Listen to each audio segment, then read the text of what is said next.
Alright, so once you bring your final portrait into Lightroom, I got a lot of examples, but this is my favorite one that I'm going to share with you guys. The two gentlemen that were in the video a little bit earlier. I want to straighten everything out first and just make sure the image is straight and everything is clean before I go in first. Not too much crap in the background. And I want to get my lighting under control first before I add any colors in. So I like the way the light looks already. I'm going to try to warm it up a little bit. Mess with contrast as well. And I'm just going to look and see what needs to be cleaned up in the shot. So I want my shadows to come down a little bit. I don't want them too bright, but I also don't want them too dark. And once my light is good, I'm going to apply some coloring to it. So I'm going to put a preset that I've developed that's a little warm, but there's a little bit too much grain in it. So before taking the grain out, I'm just going to make sure my temperature is in order. Take all the grain out. And now I'm ready to mess with my light. Now that I've got the clean image that I want. I don't want it too yellow because the yellow that's on this preset is almost like a pink orange.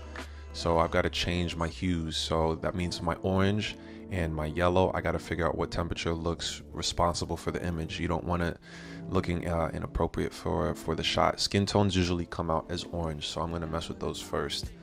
And I'll bump around with saturation, mess with luminance a little bit. I want to make sure my hues and my saturation and luminance are all in order. And then I'll start to slap on some shadowing colors. I'm going to go with something that's a little bit more warm. Then I'm going to jump into the tone curve and flatten that out a little bit, flatten out the blacks. And I'm going to take a couple of tweaks out as well. This image still is missing something, so I'm going to go ahead and make a virtual copy and go to my first image and maybe look at the color temperature, and it looks a little bit more realistic compared to the one I have now. So I'm going to go ahead and cool it off a little bit with the temperature. It's a little warm, so I'm going to put it right in the sweet spot, a little closer to blue and right on that balance. I'm going to take the light down again because I've cooled off my shot, so I don't need to have as much exposure. Mess with the blacks and the shadows. The tone curve is exactly where I need it to be, and from here I'm just going to mess with vibrance and saturation until all the colors look perfect to me. And then I'll also go back and I'll bump my shadows a little bit. I don't want to have it too high because again, it'll look inauthentic. And then last stop, I'll put my proper amount of grain in that I want. And for this one, I also want to be a little bit more dramatic with the image. So I'll vignette just a tad, not too much because it doesn't look real. And I'm going to tweak the grain again, get in that sweet spot. I don't want to have too much grain in this shot. I want my amount of grain to be a bit on the lower side.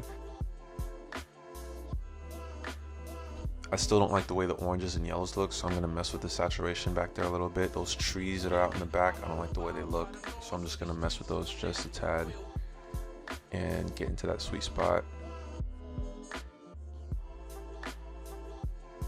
And luminance, like I said earlier, makes every color closer to white, so I'll bump with that as well. And I'm ready to go. There's your final image.